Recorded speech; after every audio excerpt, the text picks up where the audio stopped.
Good morning. Welcome back to Dower House Farms. We're beef and crops farm, East Cork, south of Ireland. And we put up a video every day. So, as you could see yesterday, the TM is on the sick list. So, I have the T7 on the feeder now today. And we thought I wanted to put the T7 on the sprayer, so we're going to end up putting the case on the feeder. 260 horsepower. Yeah. Well, it's our 220 boosted 260. So we just finished right out there now. We get some cattle fed. It's a bit of a better day today, so we might get some spraying done. Hopefully, we want to start making a bit of a movement now because it's starting to build up. There's a lot of spraying to do now. They could be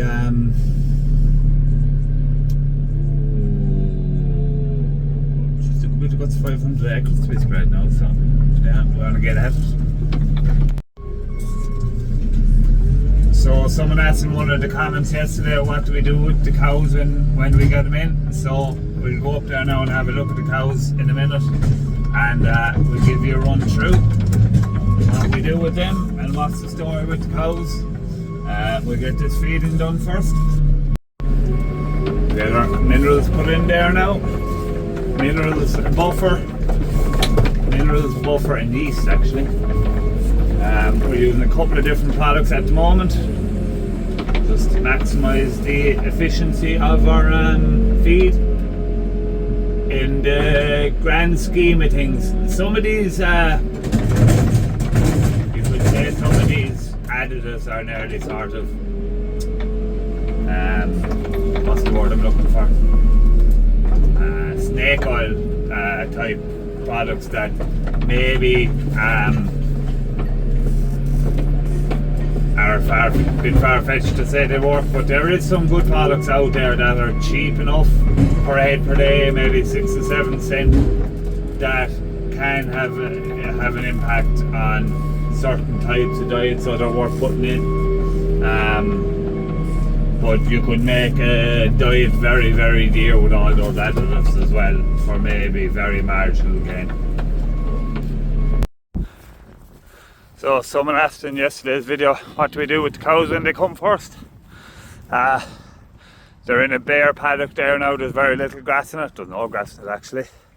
And they have a bucket of, or not a bucket, a bed of haylage there, just to dry them up. You don't want to feed them too much. When they come to start to dry them up, they'll probably get a week now of sort of reduced controlled feeding, you could say, just to help them dry up. It'll help prevent any cases of mastitis later down the line or anything like that. And depending on the client then, etc., or depending what's been done with them before they come, we may tube them. Just give them a dry cow tube. We'll try not to if we can, but keeping mastitis out is a must. So yeah, these cows now will get about a week to 10 days here, depending on how long it takes them to dry up. And we'll start to build them up then. They probably won't be up to full feeding for the guts of 2.5, 3 weeks, 3 weeks I suppose, and they'll be up to full feeding. So there's a cow now that's in great order, in fairness. The majority of our cows come out of the parlour, so they'll be milked in the morning, and they'll either be bought through Martin, come to us, or come direct from a farm, come to us. So you have to treat them. We treat all cows more or less the same unless they come from a farm and the farmer tells us that we have them dried off.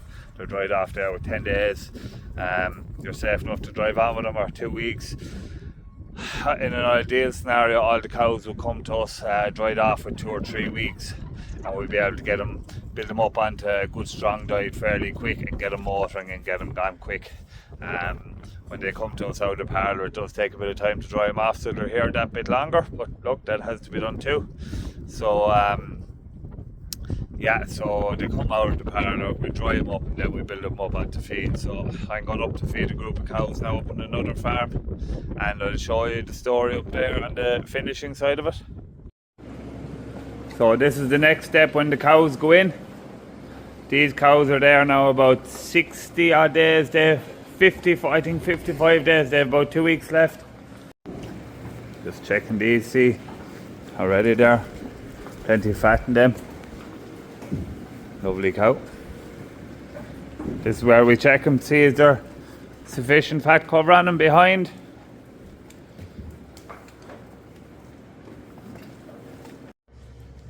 So why would a farmer send cows down to me to be contract finishing? Either buy them and send them to me to contract finish them. We'll start with that. So I suppose these are sort of typically dealer type operators, and I suppose our key strength is we're really good at feeding. Our nutrition is right, our build up to maximum diet is done properly. We try and get the health of the animals as correct as possible once they come to us. So there's numerous factors, and we're selling a good few cattle, so we can sort of ensure that we can get fairly close to the best price possible on the day. We're dealing with a couple of different factories, so we are probably hoping that we can market our cattle a little bit better than the average Joe Soap. So for a dairy farmer, why would they send us cows to fatten like this pen in front of me are? Well, they're just maximising the profit out of each animal. So if someone goes and buys them cattle,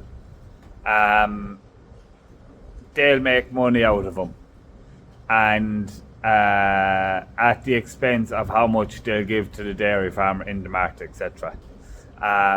Maybe some.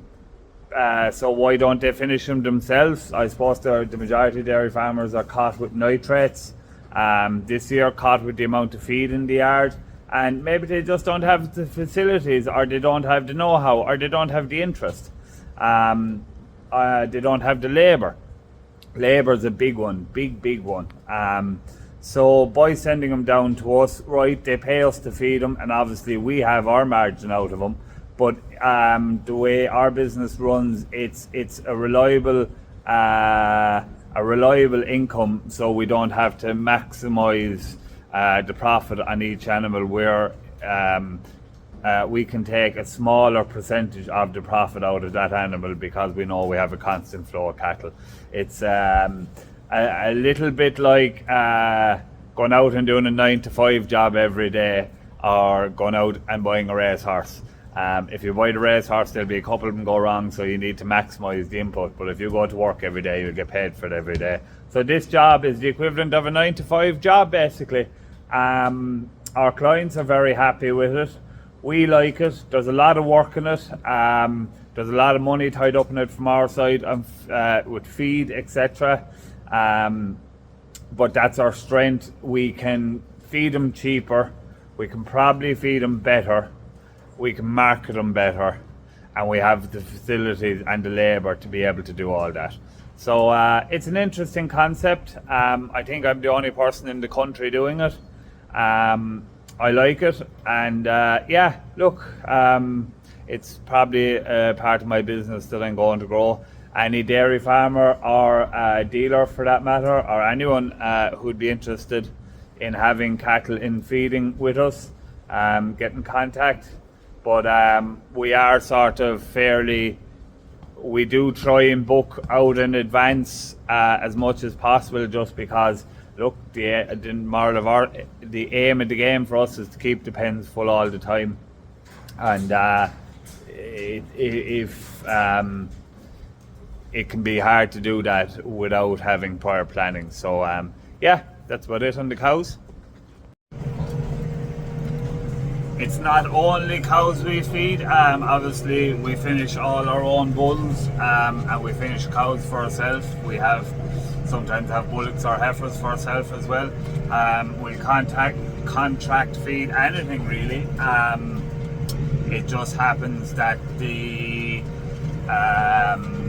at the moment it's all cows.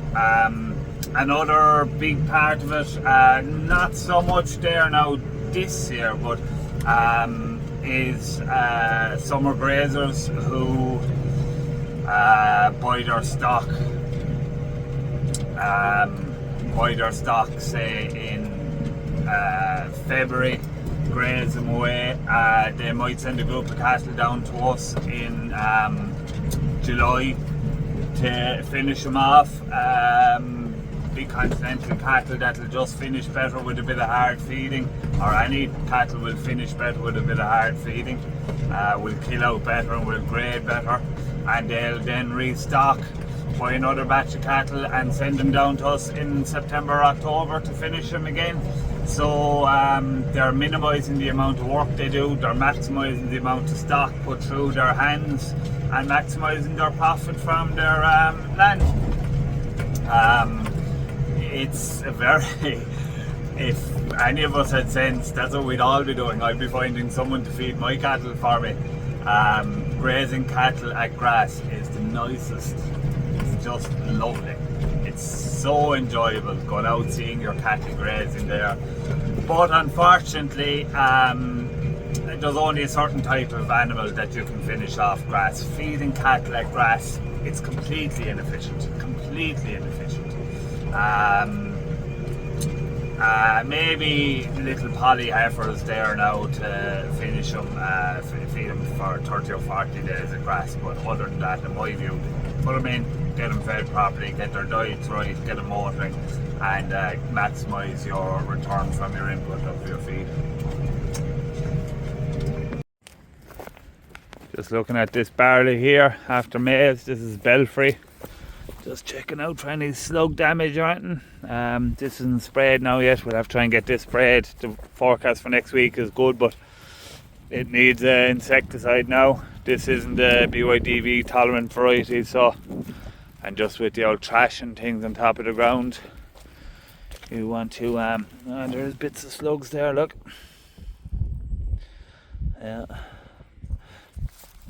And that is Rinko, I think, is it? I don't know.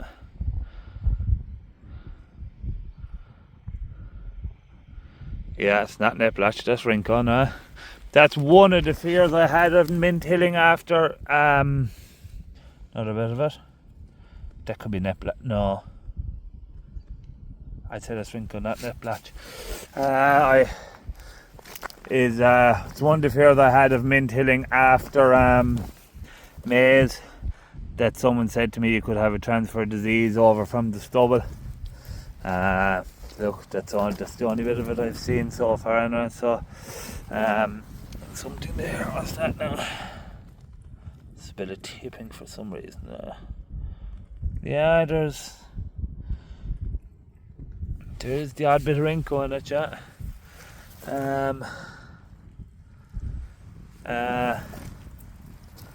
This needs to be sprayed now. The best thing, probably the best thing this field of barley could get now is a good week of hard frost. If it settled down into the winter, it's well established now, and it would just take care of all that disease and slugs and all that crack. So and after the maize, and our other field is the same. There's a lot of weeds after coming to the fore, but look, the first herbicide should take care of all them, hopefully. I'm just putting the feeder and the T7 into the shed for the evening. I've decided to push in, and I have one meeting now to go to on the way home, and clocking out early again now this evening. It's a wet, miserable old evening, and gave a good bit of time in the office there now this afternoon. My least favourite place to be. But anyway, very important part of the business, unfortunately. That's all the gear tucked away there now for the night. Sleep tight now, boys. Good bull, isn't he? This pen are more or less fit now, the exception maybe of that fella there. And I don't know, is he going to come fit? He's just bad old base, but all the ones up there, they're all well fit. They're all squared up nicely. They possibly head off now next week. talk to the factory there on the way home maybe. So yeah, look, that's it now for today. Thanks a million for watching. Any comments there or questions on the contract feeding side of it, drop me a message, or anyone who might be interested in having cattle in feeding with us, I'll put my email in the description below. Please get in contact. We can take in cattle from anywhere around the country, from restricted herds as well. So thanks for watching, and we'll see you again tomorrow for more Dower House Farms.